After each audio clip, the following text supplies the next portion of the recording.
Welcome to the 2021 year in review. It has been quite the year and we have a lot to talk about.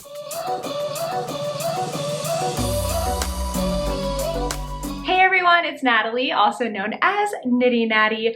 Welcome to the 2021 year in review. I am just so excited to get started today. This is one of my favorite videos to do every single year. We're a little behind this year because as I'm recording this, it's already January 10th. But you know what? That's just the way that it goes. I've just refilled my coffee, so grab yourself a hot drink, cold drink, water, whatever you want to grab, because I have a feeling this is going to be a chatty episode here. So I've got my computer with all of my notes because we are going to be taking a journey through the last year. First of all, who is happy that it is a new year? 2021 was rough.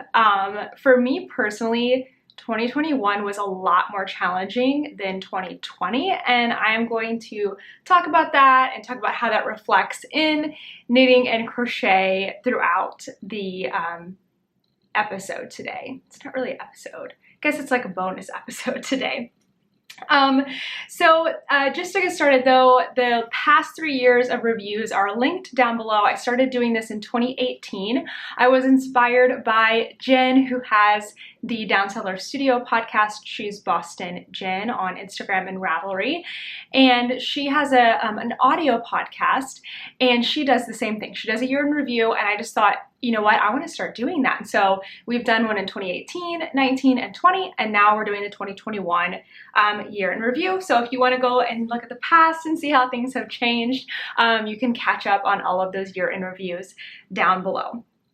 Okay, so it has been quite a year for me personally here in 2021. So let's just start at the beginning. Well, let's kind of start at the end of 2020. At the end of 2020, very end of December, Kent, my husband, and I decided that we were going to sell our house in Texas and move to New York City, which, by the way, that's where I am right now. I'm in New York City. And so we decided to do this because we were just like not happy in the suburbs. We had lived in the suburbs for a few years. Ever since we got married, we'd bought a home there. And then the family that lived near us moved out of the suburbs back into Dallas. So we kind of had to decide, or, you know, we felt like we were ready to decide to move, but we were like, do we want to move into Dallas or do we just want an adventure? Because what a year it's been. And so we decided, we wanted an adventure. Moving to New York City started out almost as a joke, like, well, we could move to New York City, and we're like, yeah, right. I had never even been to New York City to visit, ever. And so we decided to do it. We actually watched a lot of YouTube apartment tour videos, and I have an apartment tour video too. If you haven't seen our home, because in Knitty Natty, I don't show, you know, much outside of like me sitting on the couch, me here in the bedroom. So if you want to see our full apartment, I'll make sure to link that apartment video. I'll put a little note right here, apartment tour video, click. Okay. So yeah, that's how the year ended. So in January, we sold our home in Texas. We started the process of selling all of our furniture, getting rid of a lot of our belongings because we downsized majorly. And from January to March, we lived with my mother-in-law in Dallas, which was a huge blessing, but it also just meant we were in limbo for 3 months. Like, we were just like, you know, we hadn't moved yet. It took a little while to sell our house, and we were living there so we didn't have to be in the house, you know, keeping it ready for tour, like, what's it called? When they come, showings, when they come look at your house. Anyway, so like January to March felt like limbo. I was separated from my stash because I had packed it up, and, you know, it was just like, it was very chaotic. I was, you know, starting to start the process of like transitioning out of my school teaching job, which I had done for 6.5 years. And it was just a lot. And then April 1st, we moved to New York City. So we've been here since April. And I feel like now it's now. like, I feel like we moved in April and then zoop, it's now, like it's January 2022. And I don't really know what happened, except that there was like a lot of stress and overwhelm and great things and new things and stressful things. And it's like 2022. And it was just a really difficult year. Oh, the other thing is I did quit my teaching job and I started doing Knitty Natty and my other channel, This and That, full-time. And I've never been a business owner before. And so it has been a challenge. I knew it was gonna be a challenge. It was more of a challenge than I thought it was gonna be. But I'm finally feeling really good this year. I don't know what happened. Except that I've learned a lot. You know, I've just learned a lot. I've grown a lot personally, and I just feel really confident this year that what I'm doing is the right thing when I make decisions. And I don't know, I guess you could just say that's growing up, maturity, and learning from things. And I'm really grateful for that. But last year was a challenge. 2021 was a challenge. Let me take a sip of coffee. Good riddance to 2021. Thank you for making me the person that I am today, but I don't want to live that year again. Please. So I'm curious for you how your 2021 was just in general. You know, how do you see it reflecting on your knitting and crochet, as we're going to talk about here in a second with my projects. I just find that, like, in stressful years, I have just fewer projects overall, knitting and crochet projects, but the projects that I choose are more simple. Sometimes I frog more stuff that's like in progress because I just need it cleared out. Like when you have a lot going on and you have this amazing hobby that is meditative, that is creative, that is peaceful, that makes you feel productive, you can use it as like a therapy almost to give you a sense of control in the things that you can't control in your own life. And for a lot of you, I think you're probably with me, like knitting and crochet is not just my hobby, it is part of who I am. It is deep, it is rooted in who I am. And then there's probably a few of you that are like new knitters and crocheters and you're like, what? This is a lot, Natalie. Hey, you will get there. I can almost guarantee it. You will be like, when you get to the point where when you're not knitting on a project, somebody asks you if you're okay, then I think that's when you know you've gone from like just like a person who knits or a person who crochets to like a crocheter, a knitter, like Natalie the knitter. Like, I don't know. I just feel like that's where I'm at. That's where I've been at for a while, and I don't know. This year was definitely chaotic. Okay, oh, the other thing that changed in 2021 is I have a new hair part. Do you like it? Actually, don't answer that, because when my hair last week randomly parted on the side and I posted it on my personal Instagram and everyone was like, oh my gosh, it looks so good. And I was like, oh, well, I'm not gonna keep it that way. I like my middle part for now. I reserve the right to change it, so don't answer that. Don't answer that one. Okay, so it's 2022. It's time to review 2021 and see what was going on. So I'm gonna do a quick breakdown of my projects, like overall, the total number of projects, how many in each kind of category, and then we'll kind of go deeper into like my favorites for the year, favorite sweater, favorite socks, and so on. Now, I want you to tell me about your projects in the comments and tell me what 2021 says about your projects. Like, what is it telling you that was going on with you this year? How many projects do you have in total?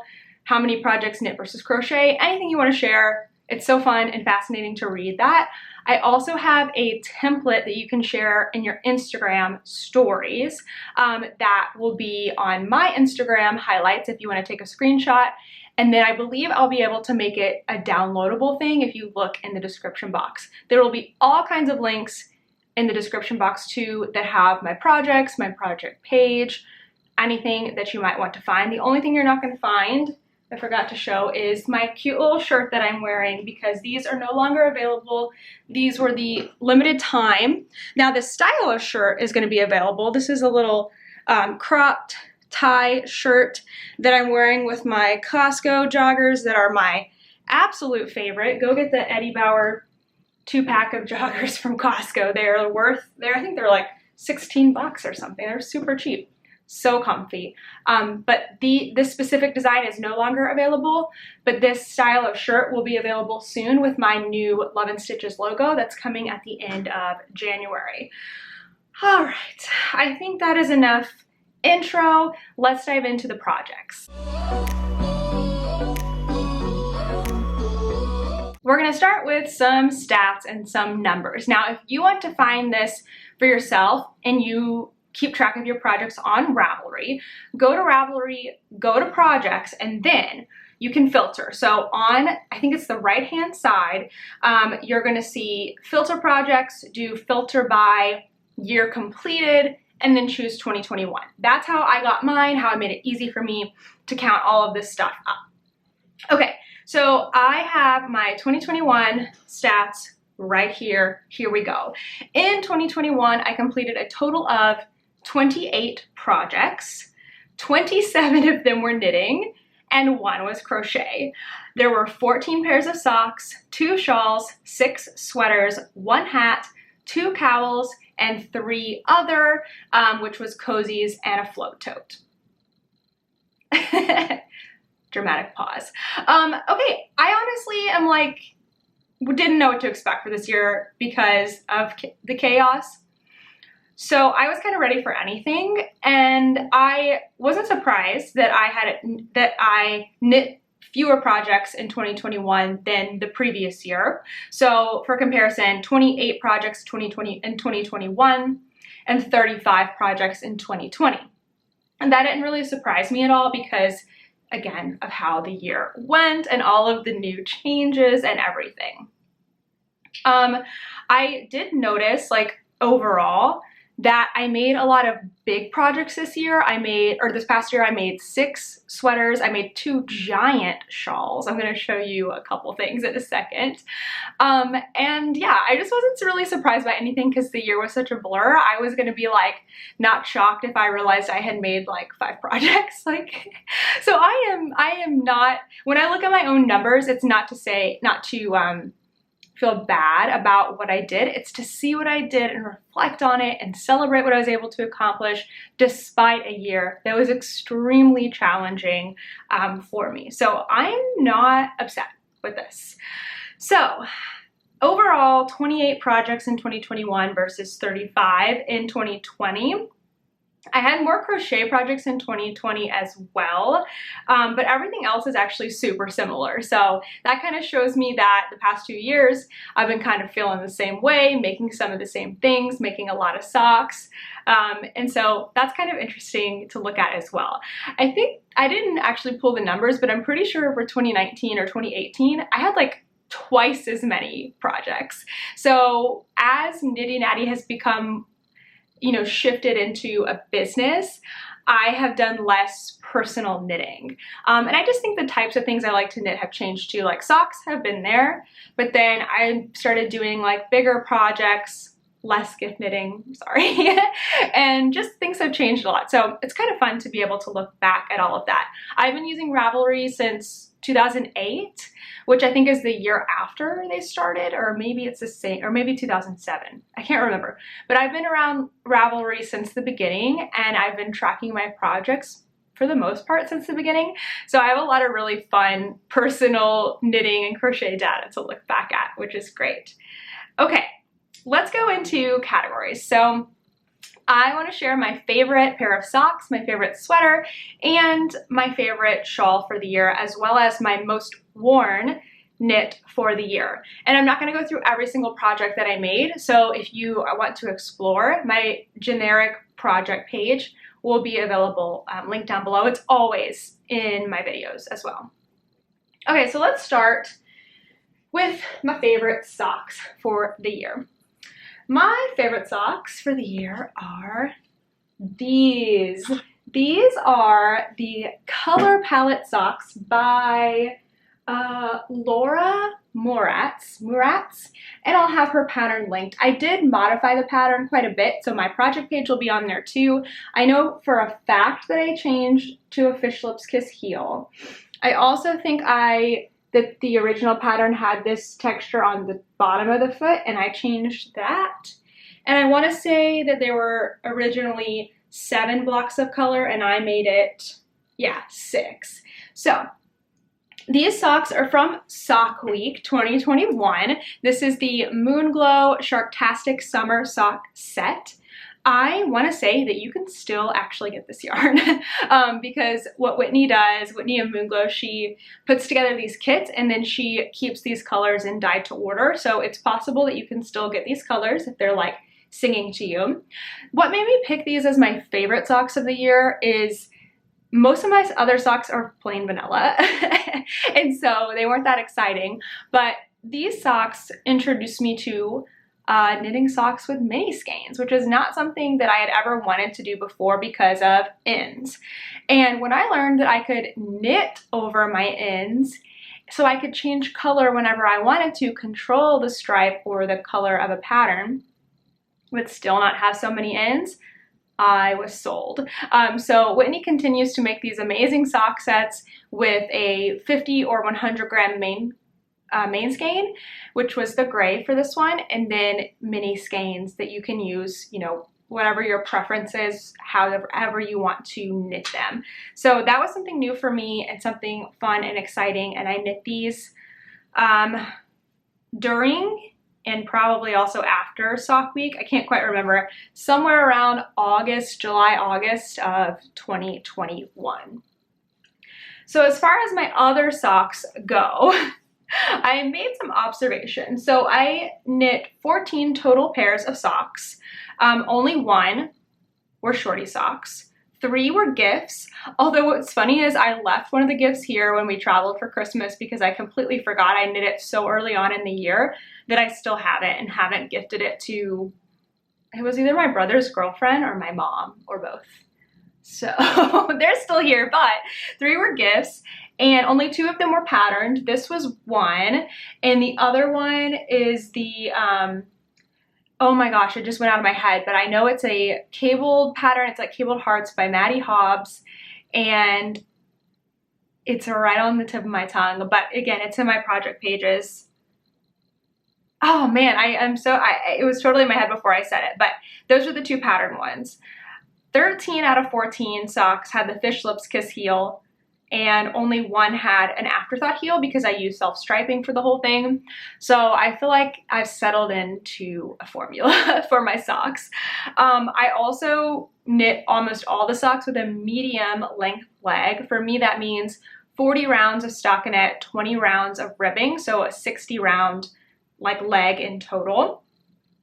And then towards the end of the year, I started experimenting with changing my sock formula, and I'm still working on this. And that really slowed down my sock production because I had to like refer to my notes and change things, and I didn't just knit the whole sock through with what I was accustomed to. But now it's getting a lot easier. It's getting like more memorizable for me. So I'm not really sure if I'm gonna hit 2022 super hard with socks this year. I haven't started a new pair. I have a pair going right now, actually a few that are in the graveyard, if you will. But I don't know if I'm really gonna aim for a sock a month or anything because you know what, I'm good. I have a lot of socks. And maybe I'll start making more for others because they are still fun and great to take around and make. Okay, let's talk about shawls now. I did 2 shawls this year and 2 cowls, I think. Yes. So back in 2020, I did the Stephen West Mystery Shawl Knit Along Slipstravaganza, and that totally scarred me. Like, it took me so long. I started it in October. It's actually a 2021 finish because I didn't finish it until April. And I just didn't really want to knit shawls. So the 2 shawls I have for the year are the Stephen West one I finished in April from 2020, and then the 2021 mystery shawl knit along. So I chose a favorite and it was the 2021. So let me grab that. It's right here. Oh, sweet little toaster. I just woke him up clattering my sock blockers together. So my favorite shawl for the year is my Shawlography. This is the 2021, what am I getting stuck on here? My 2021 Stephen West Mystery Shawl Make-Along. And it is wild and crazy. I think I've worn it once. I just keep forgetting to like I have one scarf that I keep next to my coat, and I just forget to like grab shawls. So I need to start wearing them more, especially at home while I'm working on the computer and stuff like that. They're just so cozy. So I really, really enjoyed knitting this one this year. I'm also very proud of myself for mostly keeping up with the new clues that dropped every week. I think I finished the shawl like maybe, that's my chair by the way. I don't know why it's so squeaky. I think I finished the shawl maybe like a week and a few days after the last clue came out. So on time for me would have been 1 week after the last clue, and I think I was like a few days after that. I can't remember exactly, but it's the best I've ever done, so I am taking credit for it, and I feel really good about it, and I wouldn't say that I would pick the same colors again. What I ended up doing was going around to I think four different shops in New York City. And I started with a skein in my stash, and then I went to the first store and I got a skein that went with it, a color that went with it, and then I went to the next store and I got a color that went with the two of those, and so on until I had the 5 colors that I needed. And then I came home and I changed them and I added some more stuff from my stash and came up with this. And I actually ended up doing 6 colors instead of 5. All the notes are on my Ravelry project page if you want to see them and do something similar. So I'm very proud of myself for this shawl, and it's definitely my favorite one from the year. So as far as other shawls go, it was just one other, the Slipstravaganza. And what was funny about that one is I didn't finish it until April of this year, but then I realized there was a hole in it. Do you remember? Were you around when I discovered the hole in my Slipstravaganza? So then it sat for another like 5 months or something, and I fixed the hole in September of this year. So I finished the 2020 shawl in September and then started the new one, the one I just showed, in October. Anyhow, can you tell that, like, if that doesn't scream like doesn't have the capacity to do difficult things this year, there you go. That is what happened. All right, favorite sweater for the year.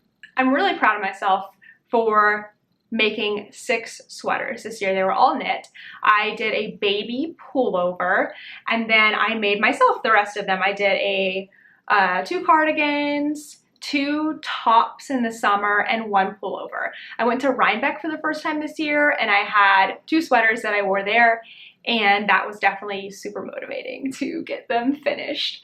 So I was having a really good time with sweaters this year. So I had a hard time choosing my favorite one, but I decided that my favorite sweater for the year is my Butter Swatch sweater. It was a really close toss-up between this and the long summer cardigan that I just finished, but I ultimately decided on this one because this one I know I'm gonna wear so much because it's neutral colored, it goes with everything, and it's so warm and cozy. I'm also really proud of this one because I semi-designed it myself. So I used the Bellish app, and sadly Bellish is going away at the end of January. So I don't know what I'm gonna do because part of the pattern is on there. But I semi-designed this myself. So I took Bellish's formulas for a cardigan, and then I tweaked it. I changed the neckline, I changed the gauge, I changed the texture, I added nice finish, like different finishes, like I did tubular, cast-ons, and bind-offs. I did my own edging. I kind of just like tweaked everything and made my own sweater. And then the last special thing about this I used yarn from my stash, a DK weight yarn from Miss Babs that is super, super nice. I'd had it in my stash for years. I tried to use make another sweater with it and it just didn't look nice. Like, the yarn is nice, the pattern was nice, they didn't work together.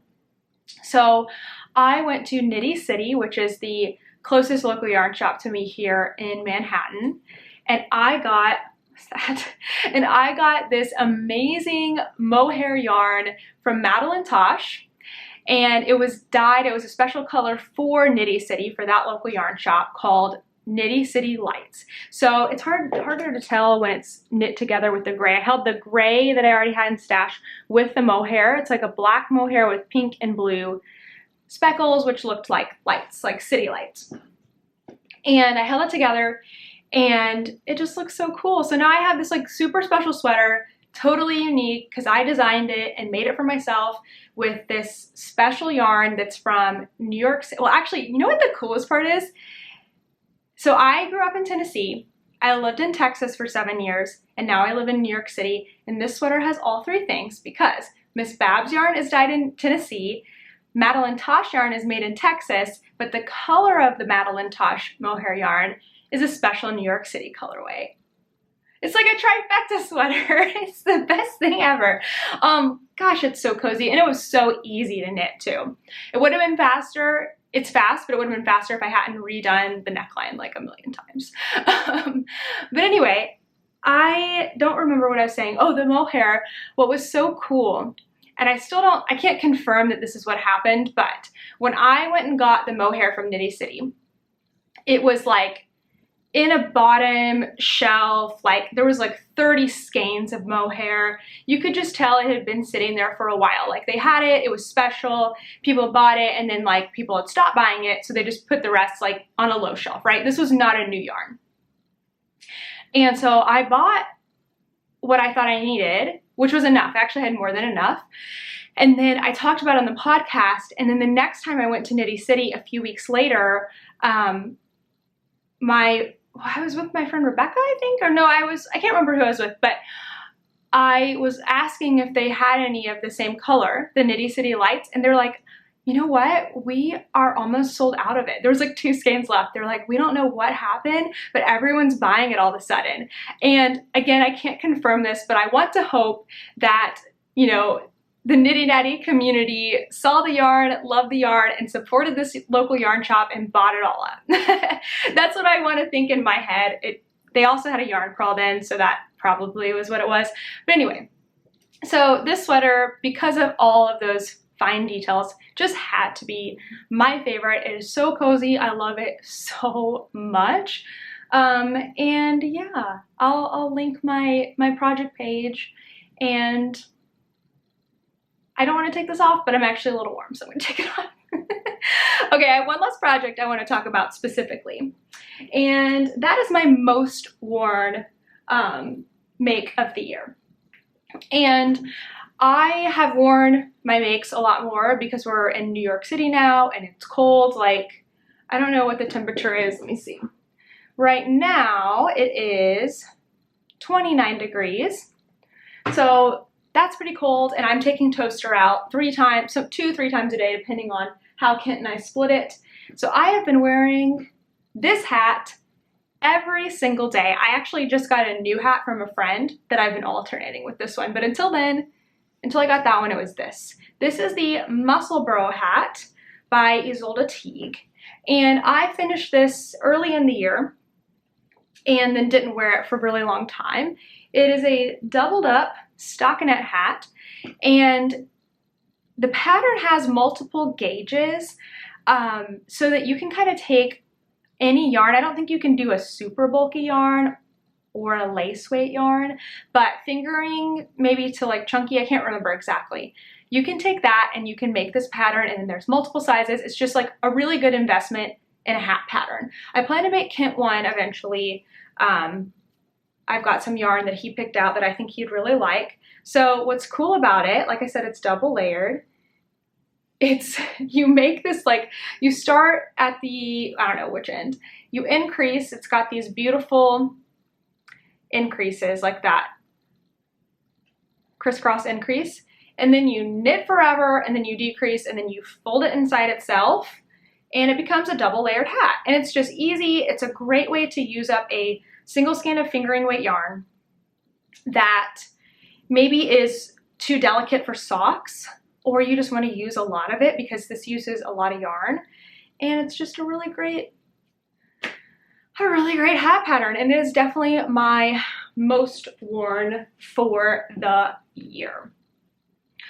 Okay, I think that is all of the projects, so let's move on to the next segment. The sun just like started reflecting off the glass building next to us and coming in all crazy, so I had to put some shades down, put others up. Now we're good, I think. Okay, so I want to share a couple other like stats that I look back on for my year in review that are important to me as a content creator. And if you have an Instagram or a YouTube channel, an Etsy shop, something, you know, anything, Ravelry store, I think it's important to look back at your year and to also track things monthly and just see how you're doing, how you're growing. It's not something that I'm looking at to be prideful or to beat myself up for, but it's a good way to look back. And like sometimes I feel like I'm not doing enough, especially this last year. I feel like I was always scrambling. I was like climbing a rock wall that was like slick with water, you know, just I feel like I'm working so hard and not getting anywhere. But when you stop and you look back and you're like, no, look at what you've done. Basically, you're kind to yourself,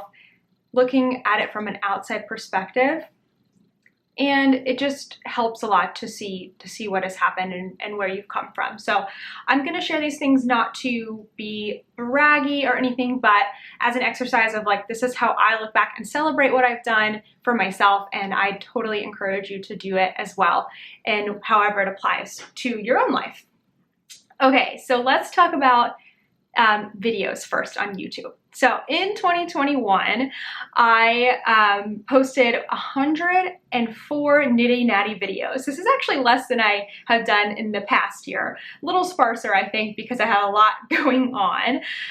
But of those 104 videos, there were 33 podcasts, 8 make-along videos, 16 vlogs, plus 25 Vlogmas vlogs, 11 bonus episodes, 4 yarn store tour and / interviews, 7 tutorials, and that's it.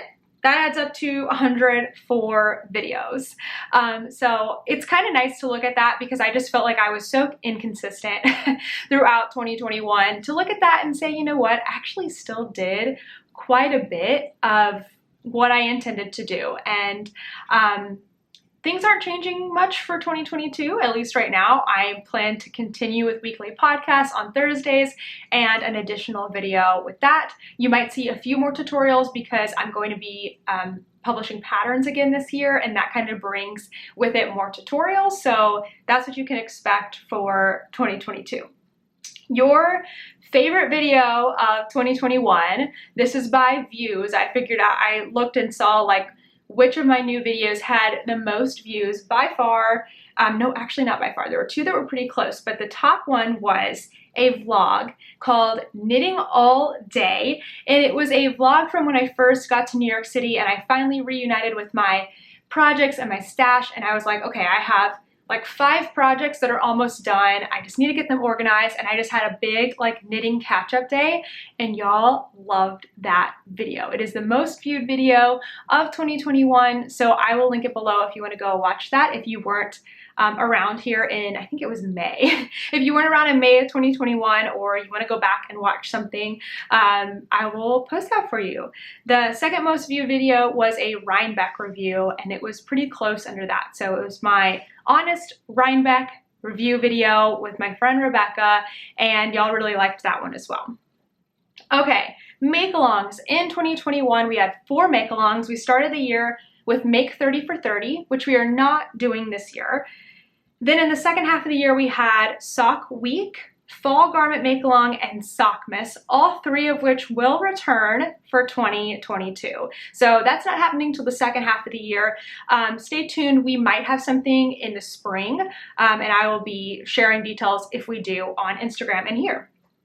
So in the past, I've done a favorite design for the year, but I actually didn't design anything in 2021. The last design I released was in the summer of 2020. So it's been over 18 months.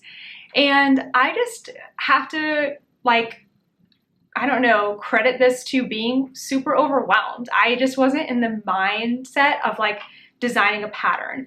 I feel like when I'm stressed or overwhelmed, I can't be as creative, and creative tasks feel very daunting.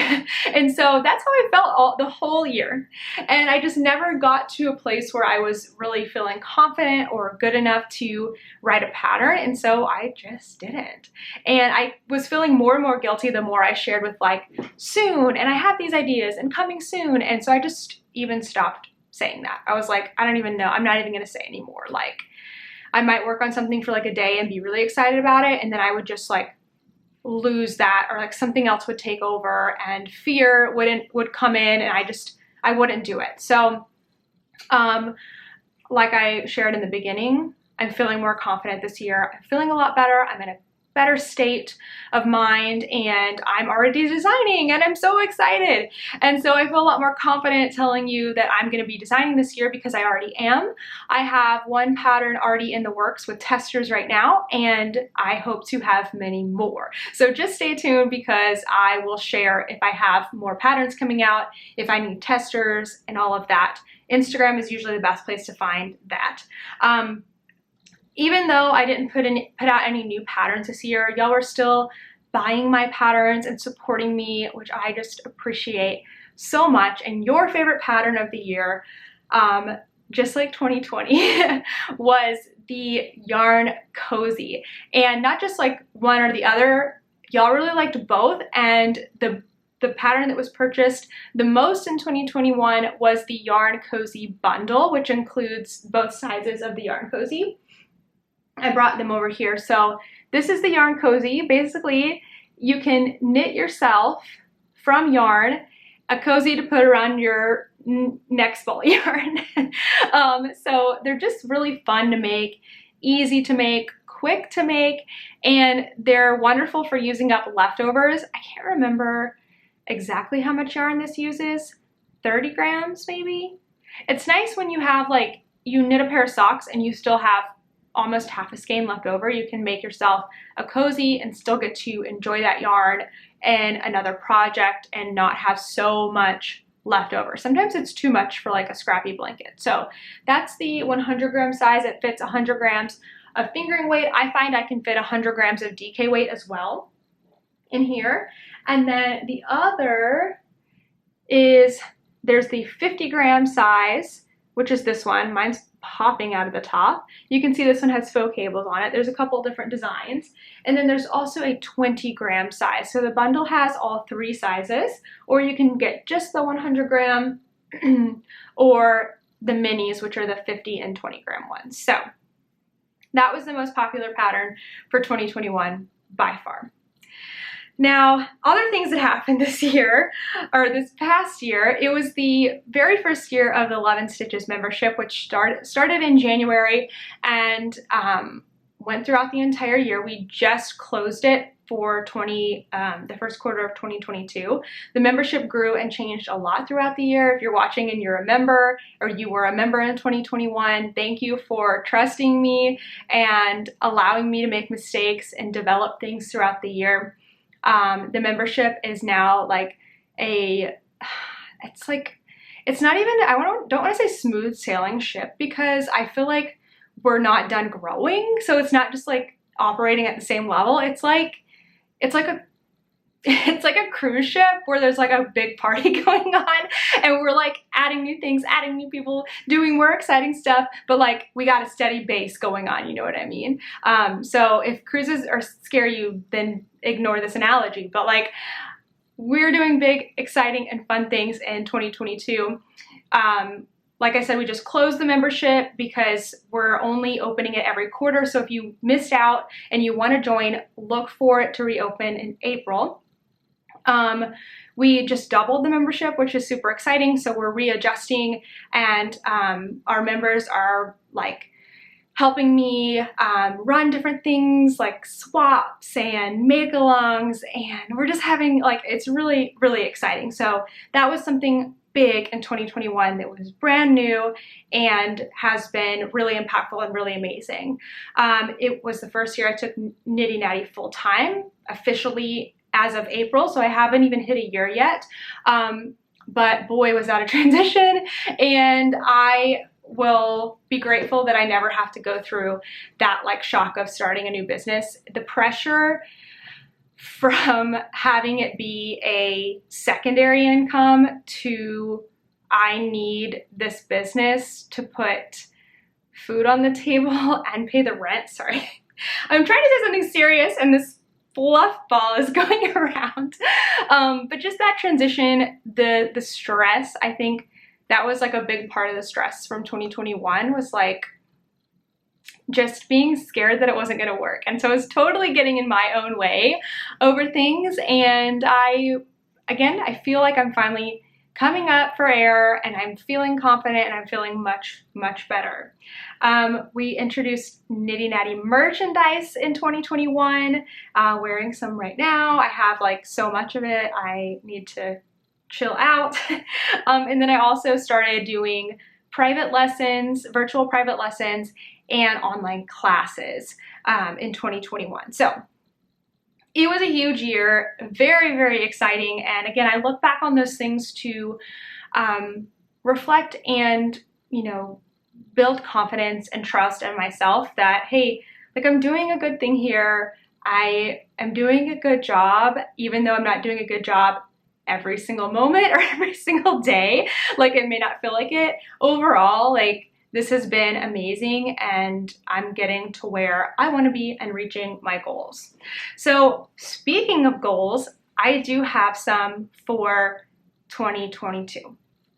And I would love to hear if you have goals for 2022, whether it's a project related goal, a mindset related goal, a business related goal. Tell me in the comments because I would love to hear.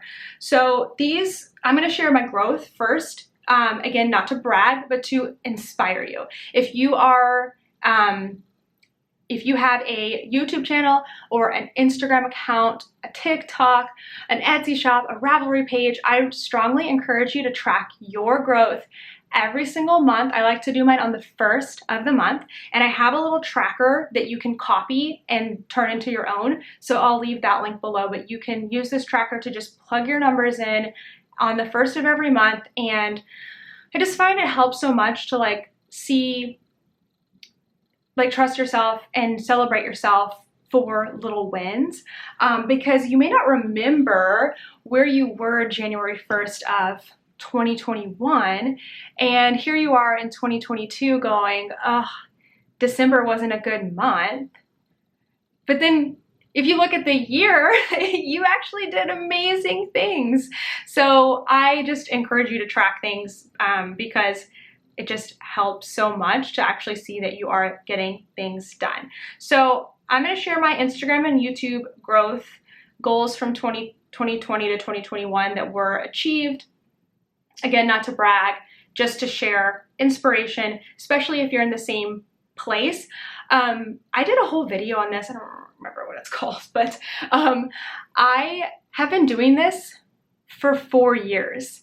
So if you're like, I just started my podcast and there's no way I'm ever gonna reach 1,000 subscribers. Yes, you will. It takes time. It took me like 8 months, I think, to get to 1,000 subscribers. And now I'm able to like make this my job. So don't give up. It does take time, and you got this. Okay, so all of 2021, even though I just told you to track, I did not track monthly at all. I thought maybe I did in the beginning of the year. Nope. I just looked. I have no tracker for 2021. So I'm going to be doing that again in 2022. I track on the first of every, I track yeah, on the first of every month, or do I do the last day of the month? It doesn't matter. Just pick one day in the month where you put down your followers, your subscribers, your sales, your whatever it is that you need to track, put that down, and then you can see how things go from month to month. So even though I didn't track throughout the year, I did say in my notes from the last year in review how many followers, subscribers I had. So at the end of 2020 on Instagram, I had just over 8,000 followers, and my goal for 2021 was to hit 10,000 subscribers. 10,000 followers. 10,000 followers used to be very valuable because you could put a link in your Instagram stories, but Instagram has since changed that. I'm fully supportive of that. I have another account that doesn't have 10,000 subscribers yet, and I love being able to link stuff. So it was kind of like the mark to hit, and then Instagram changed the requirements, and so that's totally fine. But like, that's where I was at the end of last year, as I wanted to hit 10K in 2021. So that's all I wanted to do, 10K, that was it. I was gonna be super happy, and I was able to reach that goal. Now I'm at just over 14,000 followers on Instagram. For 2022, I don't have a follower goal at all. I'm really happy with where I'm at on Instagram. Because I've already hit, like, I already get the link in my profile and all of that stuff. That's what I really wanted. I'm really happy with it. Like, natural growth, steady, slow growth for me is 100% great for Instagram. My only Instagram goal is that I would like to start including more reels in my content, and I want to do like mini tutorials where I can just record something on a project that I'm working on and help my Instagram followers with different knitting and crochet techniques. So that's my only goal for Instagram this year. I'm still gonna track just to see how my growth is over time, and maybe see if things change when I start to do the reels, because I feel like that's definitely what might happen. We know that Instagram has changed to be more of a video platform. Okay, YouTube, this one is really exciting. In 2020, I ended the year with just over 7,000 subscribers on YouTube. Again, my goal was 10K because it's just like a really solid number. 2021 was my year of 10K. I wanted 10,000 on Instagram, 10,000 on YouTube. And I was able to get to 10K on YouTube, I think like mid-year. And I was shocked because my YouTube growth was slow. It was a lot slower, like exponentially, I guess. Is that what it is? Like I do like predictable, or not predictable, I do reasonable goals for myself. And I was like, well, if I grew this much the year before, then I could grow this much this year. But no, YouTube like grew a ton in 2021. I was so happy with how things ended up. So my goal was 10K. But I had a stretch goal of 15, and I didn't think that I would get there. So that's why I made my stretch goal, to make myself feel comfy. If I didn't hit the 15,000, it was okay, because I knew I could hit the 10 is how I felt. But I was able to reach that. We actually have 17,000, just over 17,000 subscribers. I think we just hit that a few days ago on YouTube now, and it's amazing. Like I never, when I first started on YouTube 4 years ago, I was like, I want to get to 1,000 subscribers and I can put ads and make a little bit of money. And then I was like, one day in a few years, maybe 10K, and maybe it can be my job. And then the next year it was like, next year it's going to be my job. And then it was like, was my job? And then I was like, okay. So anyway, just to encourage you, if you're just starting out, like, it's totally possible. Consistency is key, and patience, my goodness, patience. But it's really exciting, and I just like to celebrate those little wins by tracking things. So I'm at just over 17,000 subscribers on YouTube right now. I do have a numbers goal for YouTube this year. It is a big stretch goal, but I'm just gonna say it, and I would love to reach 30,000 subscribers on YouTube this year. There are some knitters that have over 30,000 subscribers, but not a ton. Like, I feel like it's a pretty big deal to have a lot of subscribers in the knitting community. I feel like the crochet, community is different because they do, crocheters tend to have a lot more tutorials and like full pattern tutorials and things like that. And so when you see a knitting podcast that has 20, 30, 40,000 subscribers, that is a big deal. Like, they are killing it. They're consistent. They're doing an amazing job. Not to say that if you don't have that, you're not doing an amazing job. Just to recognize what that means for a channel is big. So that's my goal of 30,000, and I am excited to try to meet that goal. And yeah, we'll see what happens. I'm very excited for it. The sun went on over our building, so we are back to full light. It is 2:11 in the afternoon, and the sun is starting its descent. The winter is the worst. Anyway, goals. So I want to review the 2021 goals I had and just, you know, if I was able to accomplish those, and then I have some goals for 2022. So 2021 goals, and I took these straight from last year's year in review. I had the goal of 10K. Hi, Toaster. The goal of 10K on Instagram and YouTube, and that was a yes. I was able to achieve that goal.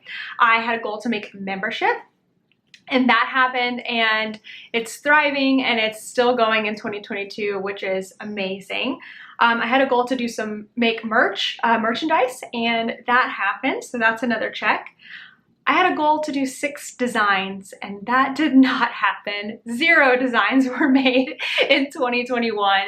That's all right. I'm going to put that into this year's goal. And then my last goal for 2021 was to quit my day job, and that happened. So I see 5 goals here. 4 out of 5 were achieved and then some, and the pattern design goal I am moving to this year. So here are my goals for 2022. They're pretty vague. One is I'm going to eliminate my stash.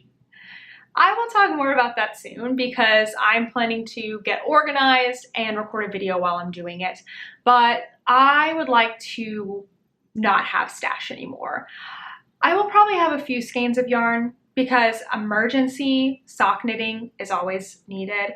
I will have scraps, but I don't really want to have like sweaters, quantities, project skeins I have plans for, and then they just sit.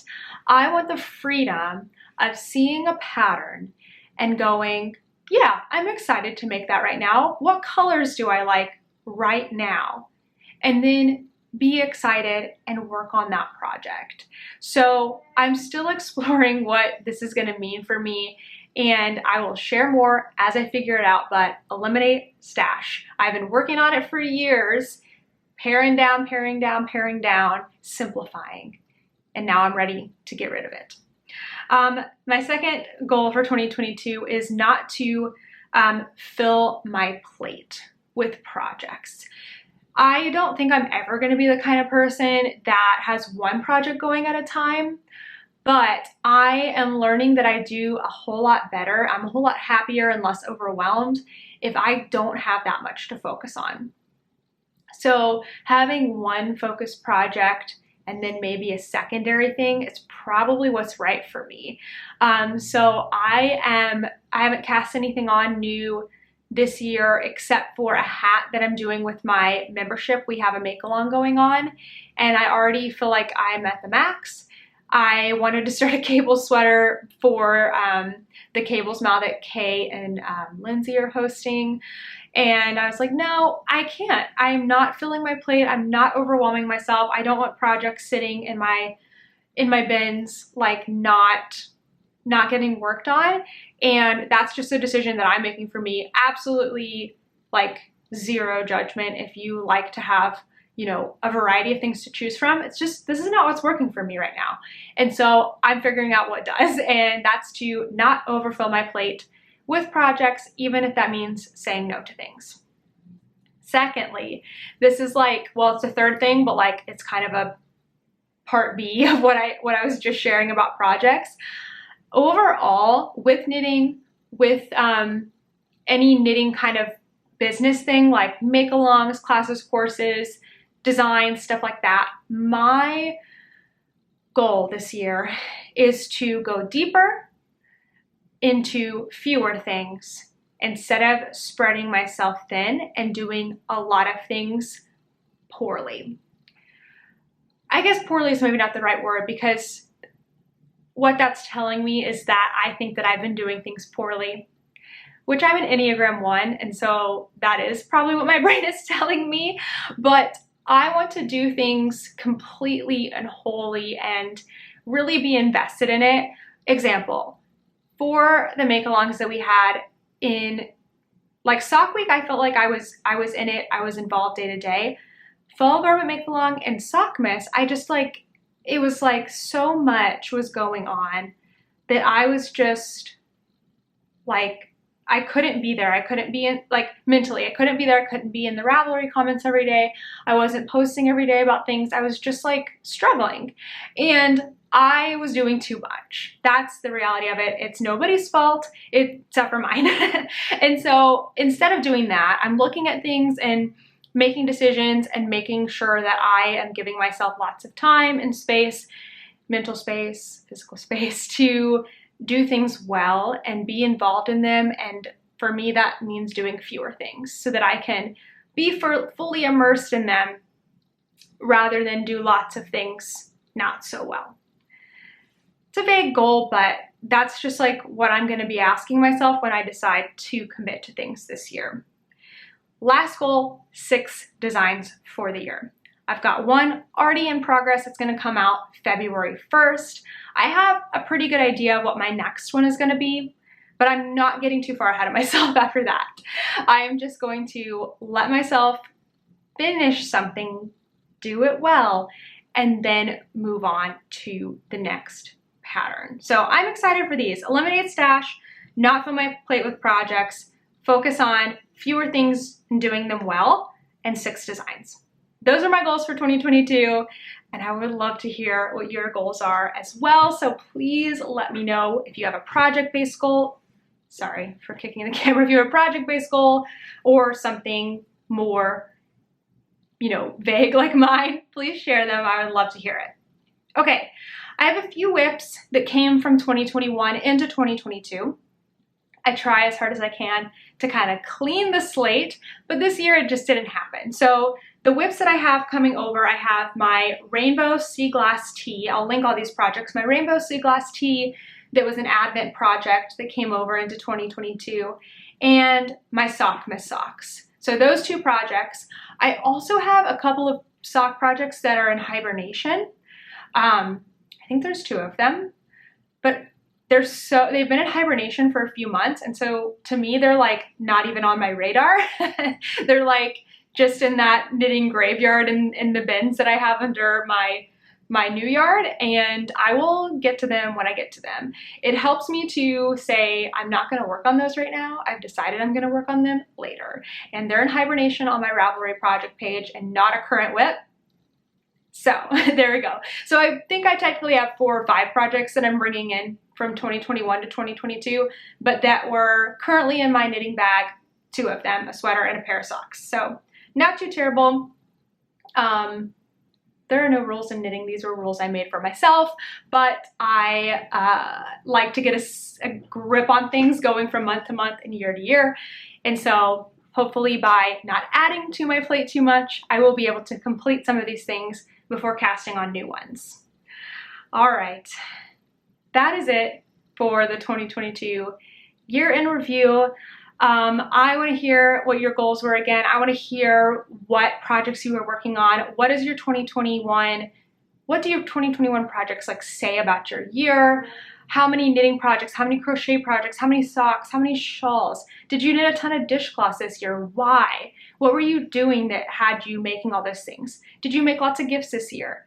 I think it's so fun to look back and see what was going on and just kind of reflect on the year as a whole. For me, it's very like calming, and it makes me feel better about a year that I felt like was chaos. There was actually a lot of good going on, and it just makes me feel better. There's a template for you to share on Instagram if you would like to. I believe I have a downloadable one below. Hopefully that works. If not, go to my Instagram and my highlights and screenshot the 2021 year in review template, share it, and tag me at Knitty Natty on your Instagram so that I can see it and share it. Won't be able to share everybody's, but I hope to share a few of them with my audience too. Thank you so much for watching. I will see you on Thursday with a new podcast episode. Have a great week. Bye.